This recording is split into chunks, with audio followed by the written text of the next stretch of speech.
When God keeps you broke on purpose, what if your poverty isn't a curse, but a calling? What if the very thing you've been begging God to remove, the lack, the struggle, the endless calculations at the end of each month, is the exact thing He has been using to protect your soul? Think about that for a moment.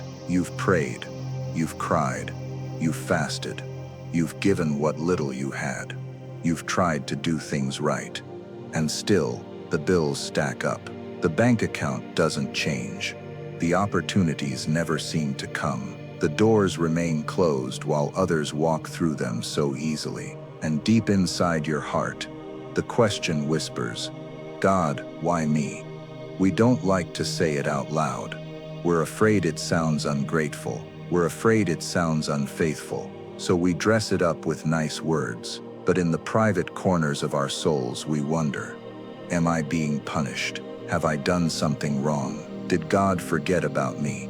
But what if the truth is something completely different? What if God remembers you so clearly, so specifically, so intimately, that He is refusing to give you what could destroy the future He planned for you? The world says money is freedom, but God knows that money, at the wrong time, in the wrong hands, in the wrong heart, is a cage. And sometimes, the most merciful thing God can do is to keep you poor. For now, not because He delights in your pain, not because He is cruel or distant, but because He loves you enough to protect you from becoming what you are not meant to be. This message is not about glorifying poverty. It is about revealing purpose inside the pain. Because if God is keeping you in this place, in this moment, in this struggle, then there must be something He is building inside you that wealth could never produce. And once you see that, your whole perspective will begin to change. Chapter 1. The pain of doing everything right and still struggling.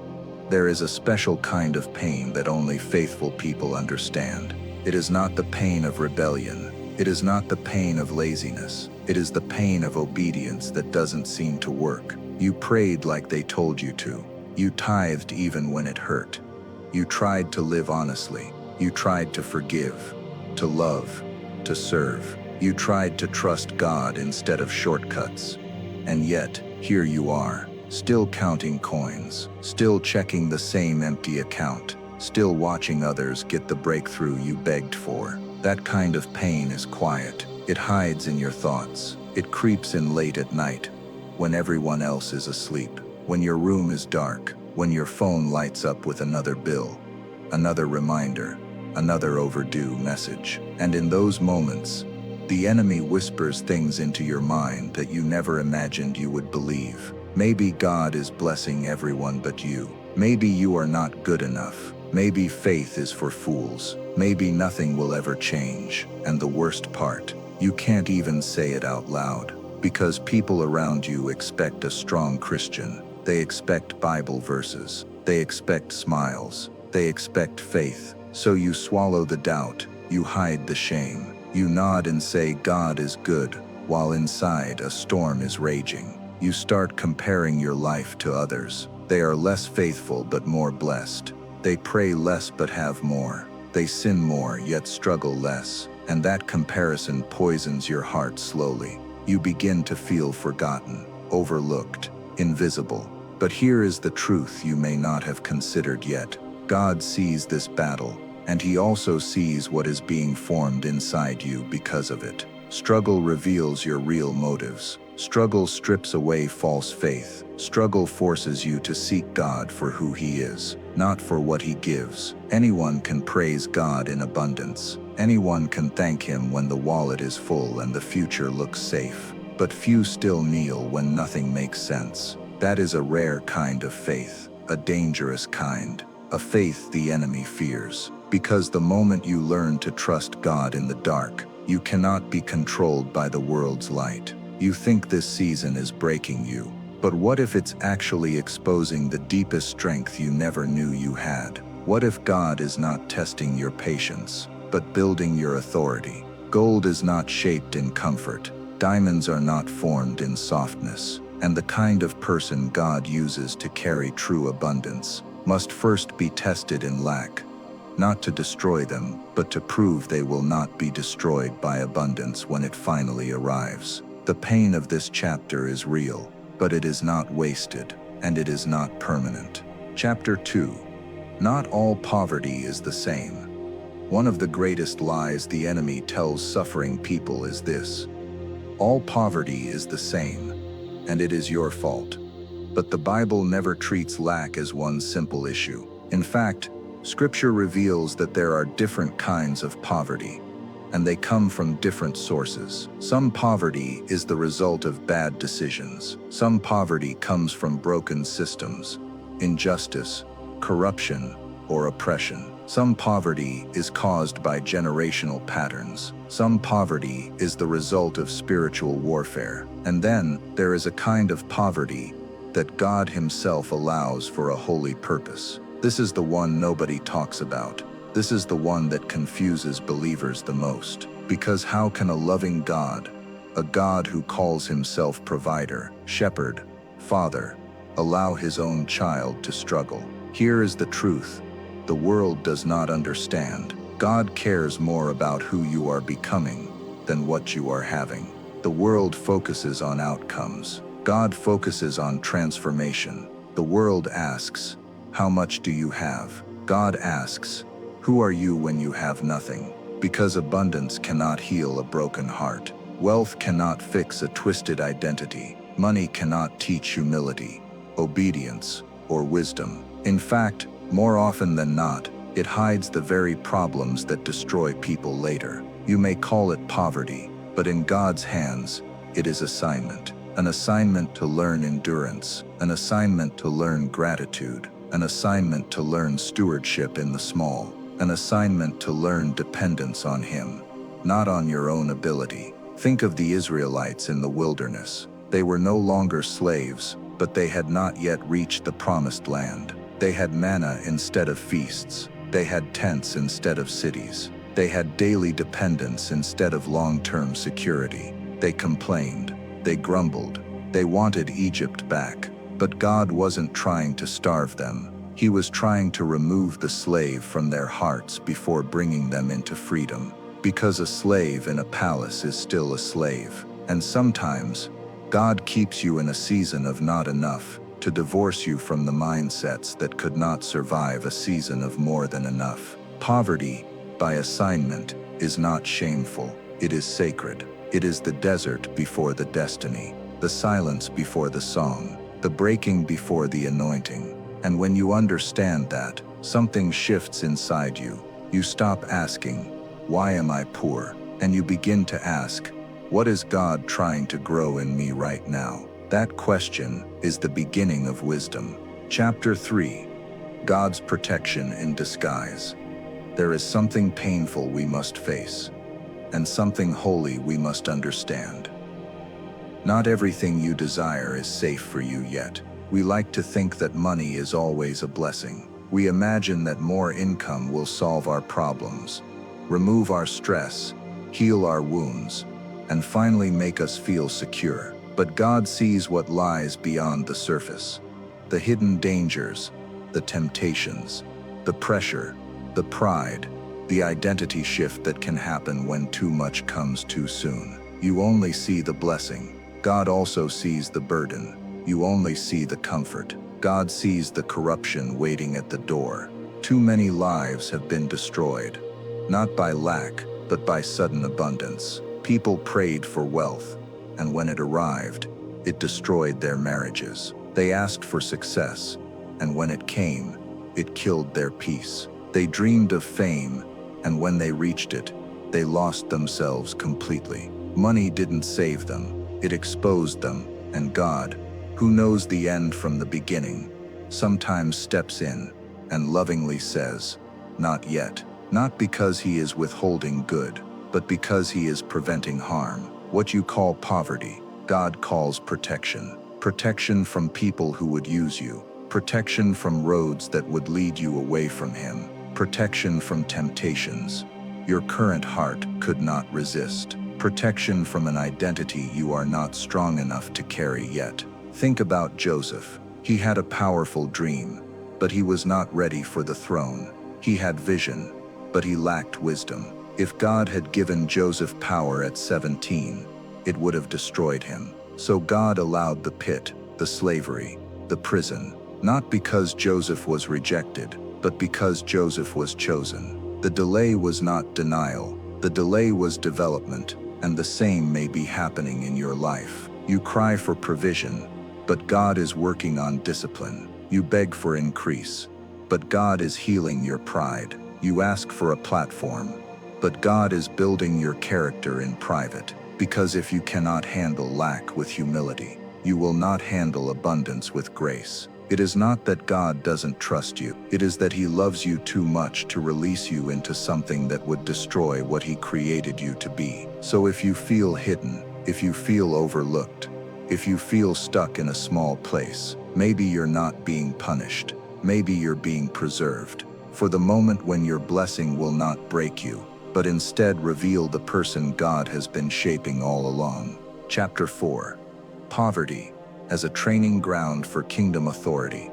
There is a pattern in Scripture that is impossible to ignore. God almost never brings His greatest servants into abundance. First, He brings them into obscurity. He brings them into isolation. He brings them into lack. Before there was a throne, there was a field. Before there was victory, there was loneliness. Before there was authority, there was humility. David did not learn how to rule in a palace.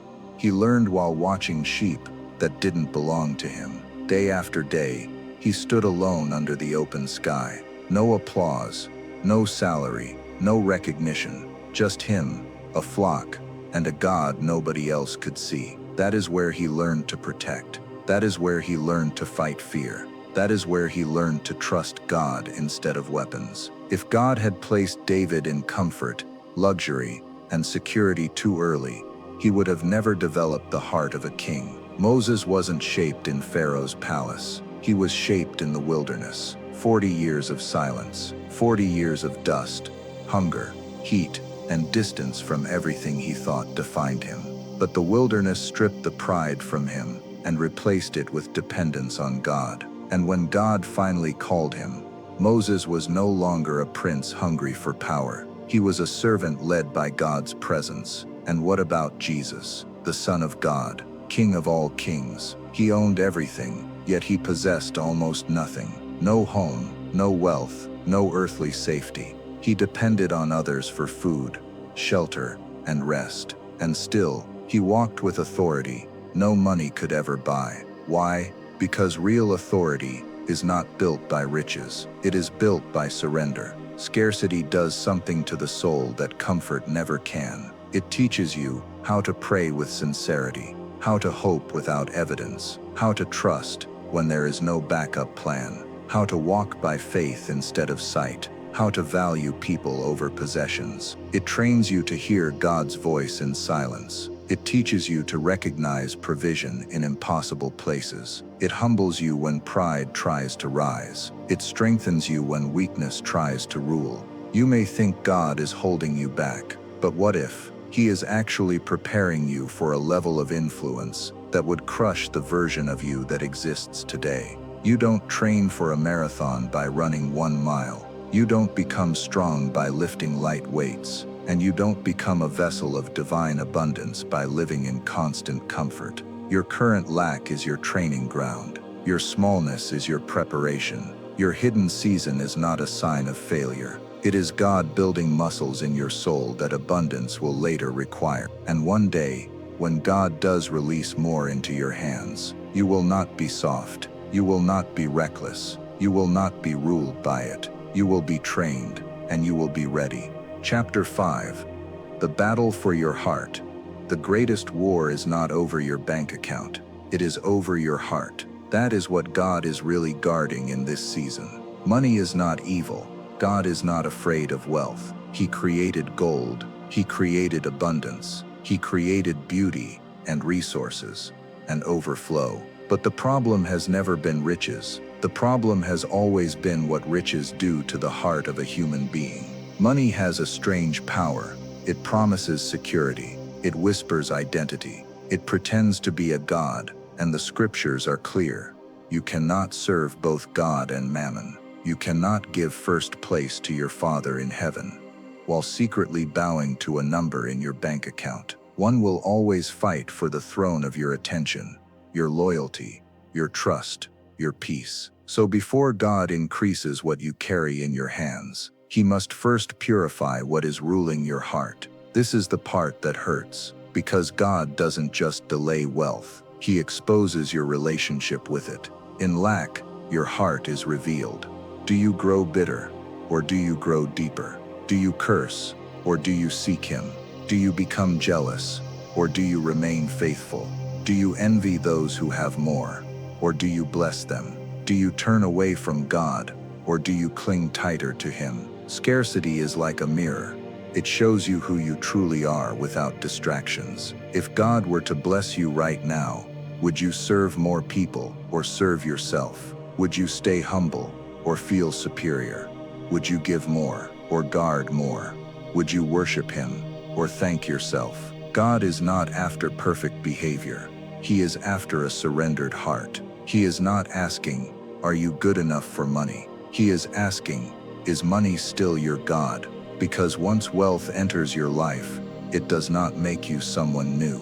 It magnifies who you already are. If pride exists in the heart, money will expand it. If greed is hidden inside, abundance will reveal it. If fear controls you, riches will make it louder. If insecurity lives inside you, more money will never be enough. But if your heart is rooted in God, if your identity is not tied to what you own, if your peace does not rise and fall with your income, then and only then are you safe to be trusted with more. That is why God sometimes keeps you in a small place, not to starve you, but to see if He still has your loyalty when the world offers you comfort, not to deny you blessing, but to make sure that when blessing comes, it will not replace Him in your heart. And when you finally reach the point where you can honestly say, "God, even if nothing changes, you are still enough for me," that is when heaven begins to say, "Now, we can trust them with more." Chapter 6. The danger of instant riches. There is a type of miracle that looks like success, but is actually destruction in disguise. It is called instant riches. We live in a world that celebrates overnight success, viral fame, sudden inheritance, lottery wins, overnight business growth, one post, one deal, one moment that changes everything. People pray for it, chase it, envy those who experience it.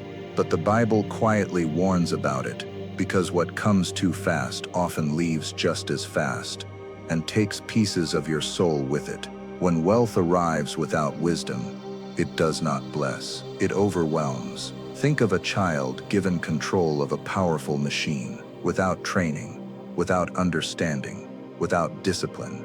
That machine doesn't help them, it destroys everything around them. In the same way, sudden wealth tests parts of your character that slow growth never touches. It tests your boundaries, your relationship, your discipline, your humility, your purpose. People who once loved you might begin to use you. People who once respected you might begin to envy you.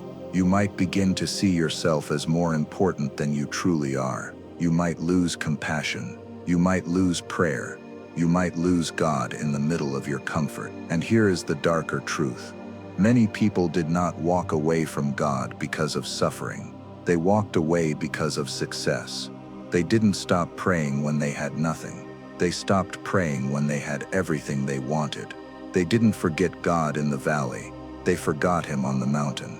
So when God delays wealth, He is not being cruel. He is being wise. He is saying, "I am more interested in your eternal safety than your temporary comfort." He is not preparing money for you. He is preparing you for money. Deep roots must form before a tree can grow tall, because when storms come, and they will come, a shallow tree with a tall crown is the first to fall. You are being given roots right now. Roots of humility, roots of patience, roots of discipline, roots of gratitude, roots of obedience, roots of spiritual clarity. These roots grow in silence, in hiddenness, in lack, in waiting. And while it may feel like nothing is happening, under the surface something extraordinary is taking place. You are becoming stable, resilient, unshakable, and when God does send increase, it will not crush you. It will not change you. It will not own you. You will simply stand taller because your roots were grown deep enough to hold the weight of the blessing. Chapter 7. When you fight the season, you delay the blessing. There is something even more dangerous than lack itself. It is how you respond to it. Two people can walk through the same season, the same pressure, the same struggle, and come out completely different. One becomes bitter, hardened, angry at God, angry at the world, convinced that life is unfair, convinced that God is silent, convinced that nothing good is coming. The other becomes deeper, softer, more faithful, more grounded, more focused on what truly matters, more surrendered to the process. The season did not decide their outcome. Their response did. When you fight the season God has placed you in, you don't escape it faster, you extend it. Complaining does not shorten the wilderness. Bitterness does not open doors. Jealousy does not bring elevation. Comparison does not attract favor. In fact, these attitudes stop God's process midway. Because God is not just looking at your situation, He is looking at your heart inside the situation. Impatience is often the thing that delays destiny the most. You say, God, hurry, but He says, you are not ready. You say, why them and not me? But He says, you don't see what I'm preparing you for. Every time you compare your journey to someone else's, you actually stop seeing your own. Every time you envy another person's breakthrough, you miss your training. Every time you say, this isn't fair, you reveal that you still don't trust God's perspective. It may feel like waiting is wasted time, but in God's kingdom, waiting is where alignment happens. This is where your heart is refined. This is where your motives are purified. This is where your faith matures. When you release control and stop fighting the process, something shifts. Peace begins to settle in. Clarity begins to form. Gratitude begins to rise. You stop begging for a different season, and you start becoming who this season needs you to be. And that is when things begin to change. Because when God sees that what He is teaching you in this moment has finally taken root in your heart, He doesn't keep you there one day longer than necessary. The delay was never about punishment. It was about preparation. And when preparation is complete, a door opens that no person can close, no system can block, no situation can deny. But it only happens when you stop fighting the season and start growing in it. Chapter 8. From Why Me? To prepare me. There is a moment in every long, painful season when the real transformation finally happens. It is not when the money arrives. It is not when the doors open. It is not when the situation changes. It is when you change. Up until now, your prayers may have sounded like this. God, why me? God, when will this end? God, why am I still here? God, is this your will for my life? These are honest questions, human questions, painful questions. But there comes a moment when those questions slowly shift into something deeper, something more powerful. God, what are you teaching me? God, who are you shaping me to become? God, how can I grow in this season? God, prepare me for what is coming next. That is the turning point, because why me comes from pain, but prepare me comes from faith, and God responds powerfully to faith. When you stop seeing your lack as a curse and start seeing it as a classroom, when you stop resenting the process and start respecting the process, when you stop trying to escape the season and start learning from it, you begin to partner with God instead of resisting Him. You begin to say, even here I will serve. Even here I will be faithful. Even here I will praise you. Even here I will grow. And something supernatural happens in that posture. Peace begins to replace panic. Purpose begins to replace confusion. Strength begins to replace fear. You no longer feel like a victim of your circumstances. You begin to feel like a student in God's hands. And that is when heaven begins to shift in your direction. Because God can bring abundance into a bitter heart, and it will still decay. But when He pours blessing into a surrendered, prepared, humbled, disciplined, faithful heart, that blessing becomes sacred. It becomes a tool to bless others, not just yourself. It becomes a testimony, not just an increase. It becomes a responsibility, not just a reward. From the outside, it may look like God simply blessed you, but inside, you know the truth. You were trained for this. You were shaped for this. You were humbled for this. You were prepared for this. This is why the wait mattered. This is why the struggle mattered. This is why the struggle mattered. This is why God kept you in the small place, just a little longer than you wished. Because the version of you who entered this season is not the same version of you who will walk out of it. And that new version is finally ready to carry what the old version never could. Conclusion: when God finally opens the door, one day, sooner than you expect, and later than you wanted, something will change. Not because you forced it, not because you complained loud enough, not because you finally deserved it more than others, but because heaven decided, now they are ready. And when that day comes, you will look back on this season, the one you thought was a punishment, the one that felt like silence, the one that made you question everything, and you will see it for what it really was: protection, preparation, love in disguise. You will realize that God was not keeping you poor to hurt you. He was keeping you small so He could make you unbreakable. He was keeping you hidden so He could make you rooted. He was keeping you waiting so He could shape you into someone who wouldn't bow to money, fame, or power, but would remain loyal to Him alone. The blessing will come, but when it does, it will not own you. You will own it. You will not worship it. You will use it. You will remember what it felt like to have nothing. You will remember the prayers whispered through tears. You will remember how God carried you when the numbers didn't make sense. And that memory will keep you humble. It will keep you grateful. It will keep you generous. It will keep you close to God's heart. So if you are still in the waiting, if your hands are still empty, if the miracle hasn't happened yet, let this truth settle deep in your spirit. God has not forgotten you. He is preparing you for something that will require a stronger version of you than the one who first started praying for it. And when He finally places that blessing into your hands, you will know this was never about making you rich. It was about making you ready.